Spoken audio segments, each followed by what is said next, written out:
Қайырлы таң, мен каналыма қош келдіңіз. Бүгін кешкі асқа мен қуырдақ пісірем деп шештім.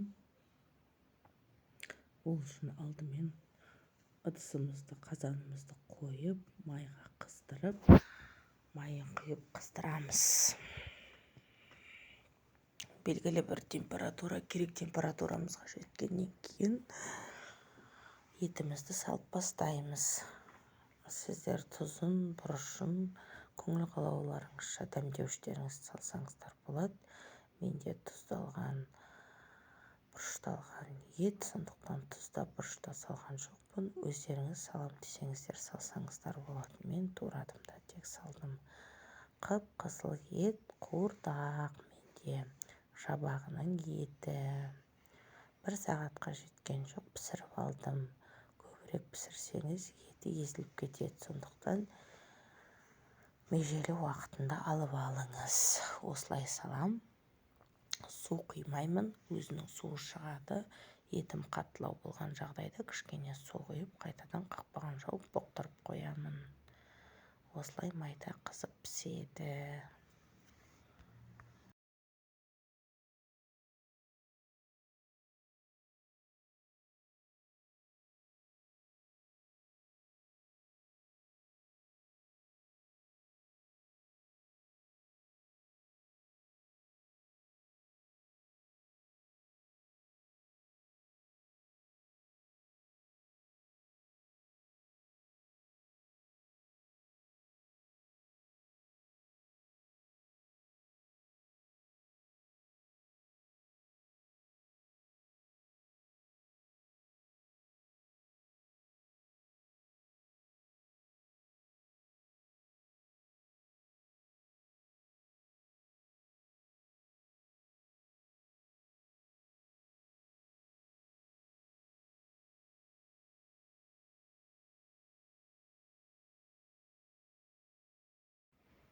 Он 15-20 минуттан кейін осындай түске боялады, суы шығып көбейеді.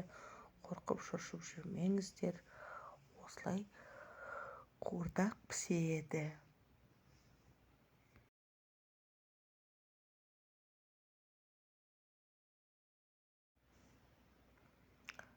Суды, менде суы аздау болды.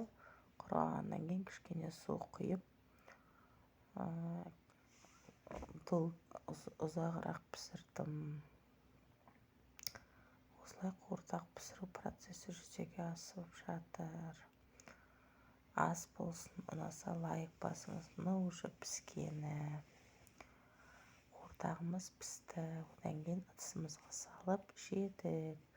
Ас болсын, каналым ұнаса лайк басып, комментарий жазып кетіңіз. Әрбір мнениелеріңіз мен үшін маңызды.